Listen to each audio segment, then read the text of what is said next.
Hey guys, it's Goteo. Before the video begins, I want to say, I'm back after over 5 years of nothing, and I have a new microphone, so I have a reason to come back. In all seriousness though, I'm at a really good point in my life now that I actually have some spare time to make videos and read all of you good horror stories, so I'm very happy to be back.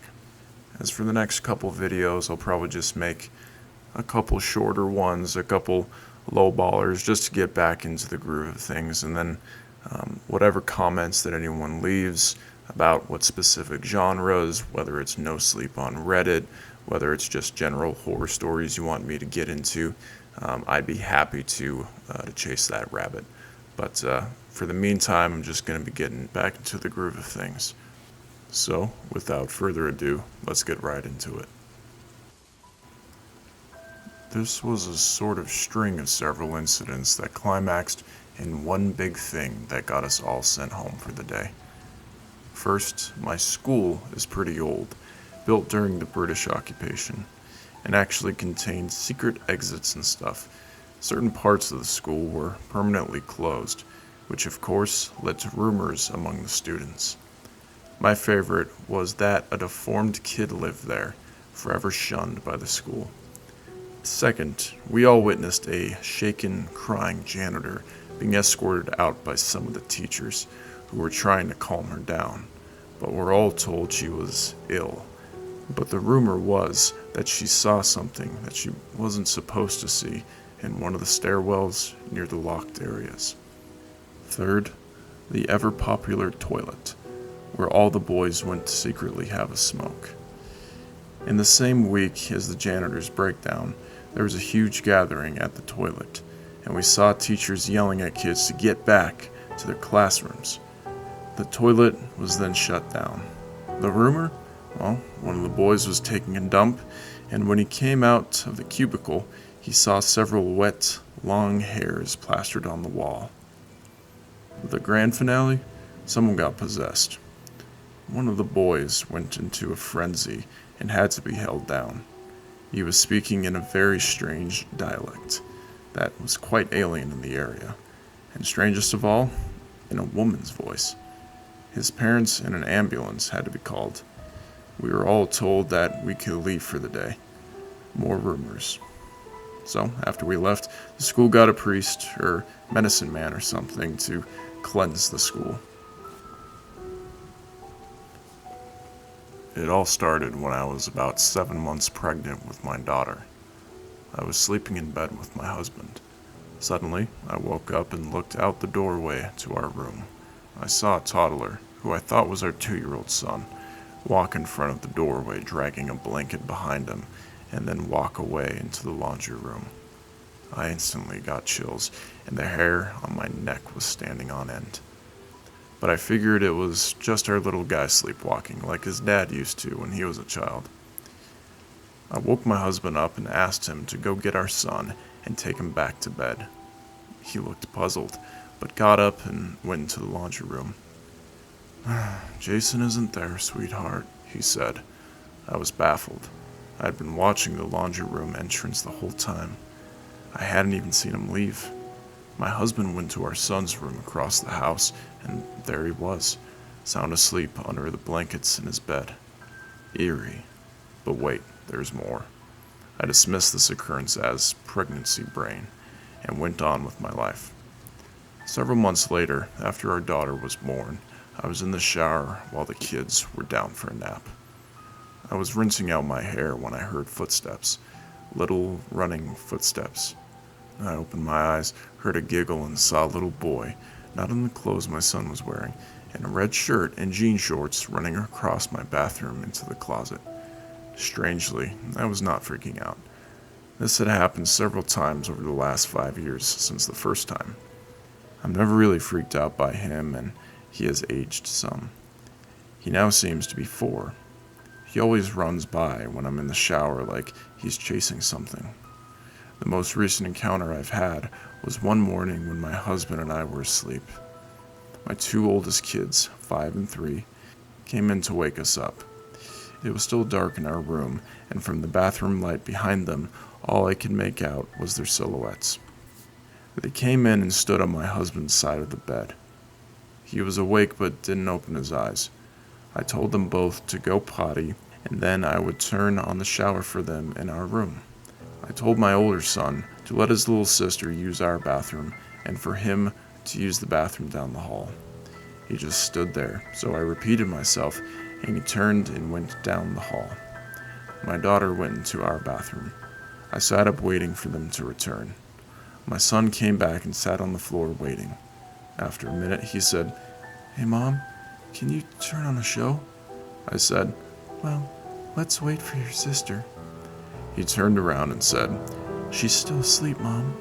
I said, "No, she isn't. I saw her go into my bathroom." I got out of bed to check on her. My poor daughter had fallen asleep sitting on the toilet before, so that's what I expected. I got to the bathroom and it was empty. I quickly went to her room, and there she was, asleep.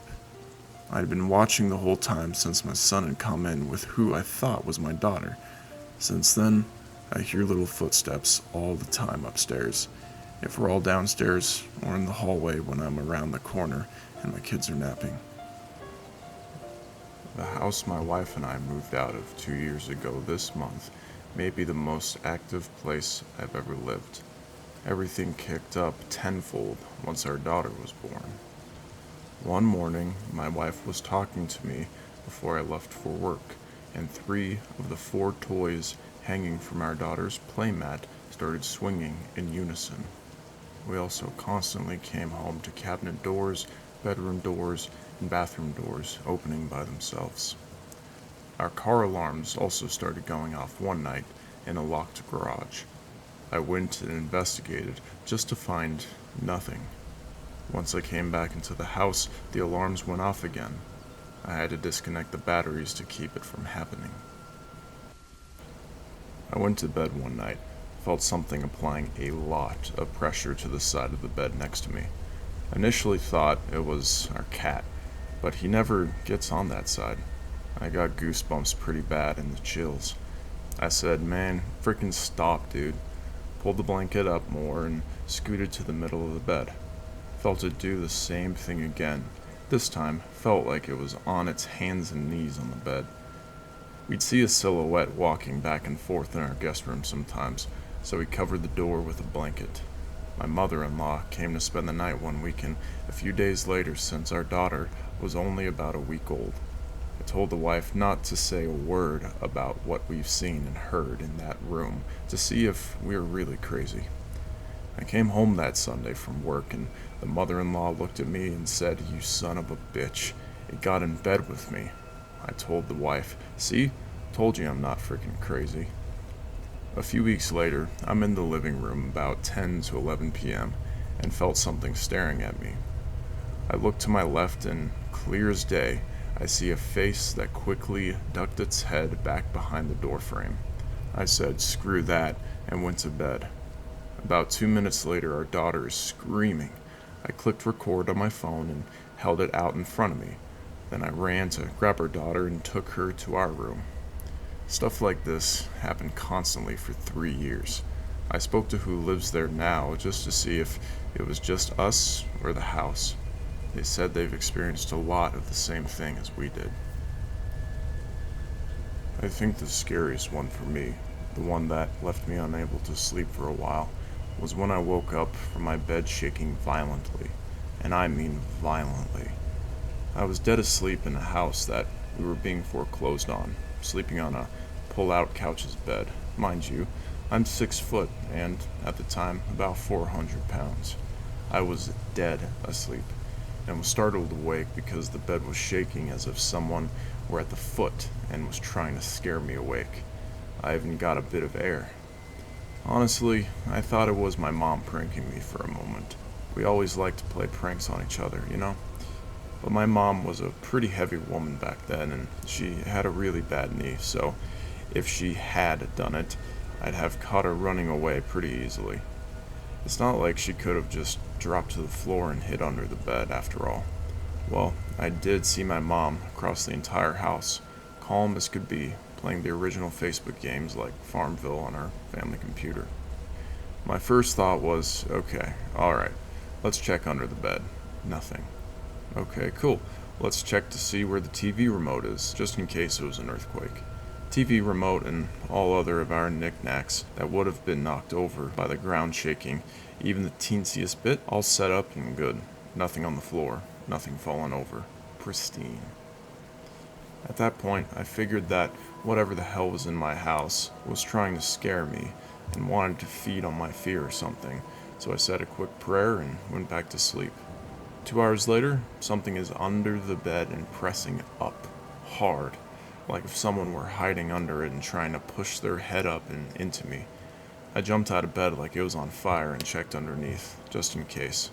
It was the dog or something. Nothing. Completely empty floor. I've never been so glad to get thrown out of a house before, or since. I'm starting to think that something's going on in my house. A few weeks ago, I got out of the shower, walked out of the bathroom, and took a quick turn into my fiance's and I's bedroom to grab my glasses. Clear as day, I hear in my fiance's voice, "Where do you think you're going?" I said, "I'm just going to get my glasses." Then nothing.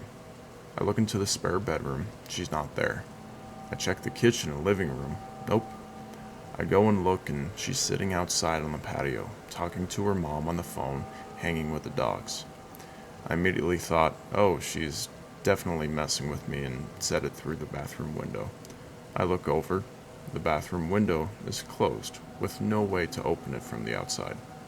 Since then, while in the basement, I've heard footsteps upstairs at random points in the day. Typically not usual, as we have 3 dogs. However, I've noticed a few times that I would hear them and look over to see all 3 dogs lounging in the basement with me while my fiancé isn't home. Lastly, we have patio lighting outside with a remote to turn them on and off on a little table near the back door. There is only one remote. Multiple times I have let the dogs in after dark, watched the lights turn off, walk out of the room, and then notice, while I walk into the bathroom or bedroom, the lights are back on. Logistically impossible for my fiancée to have turned them back on without me seeing her go into the room with the remote. Fun times. I lived in a haunted house from 2009 to 2013. Here are my experiences. They weren't so much terrifying, more just surprising. First day in the house, I was home alone and in the back empty sunroom when a male voice, as if he was standing right next to me, said, "What are you doing here?" It was shocking. Then another time, I was in the lounge room early one morning on my laptop when something caught my attention in the corner of my eye. I look up, and at the double glass French doors that led into the lounge room, I saw a solid black shadow man standing there, who then proceeded to walk across the lounge room and disappear. When I would walk up the hallway at night, I had to pass the kitchen where I'd often see a shadow person standing in the kitchen behind the kitchen counter. I hadn't told anyone this until my sister was staying over one night and asked me if my house was haunted. Then I told her a few things, and she said she had to see the shadow person in the kitchen too. As we were talking about the strange things that I had experienced, something caught my eye, above me, near the ceiling, where I looked up to see a glowing white ball of light about the size of a grapefruit spiral up and into the ceiling. My sister then asked me frantically if I had just seen the glowing orb too. I once dreamt fully vividly that the backyard door was wide open. I awoke and went to check, and it was indeed wide open, leading to the pitch-black backyard. That made me get the shivers. Another time I awoke only to turn my head and see that I was above my chest of drawers levitating, 6 feet in the air, halfway up the 12-foot ceiling. My blankets were draping off of me. Then I free fell, dropped into my bed, and bounced 3 times. I panicked, but couldn't get out of bed, as the draped blankets had scrunched up underneath me as I had fallen onto them. That made my heart race. When I was moving out, I was in the empty house, home alone, by myself, vacuuming a bedroom when I saw a person walk past the bedroom doorway and into the bathroom. I quickly went to go see, and nothing was there. Safe to say, I didn't stay that much longer.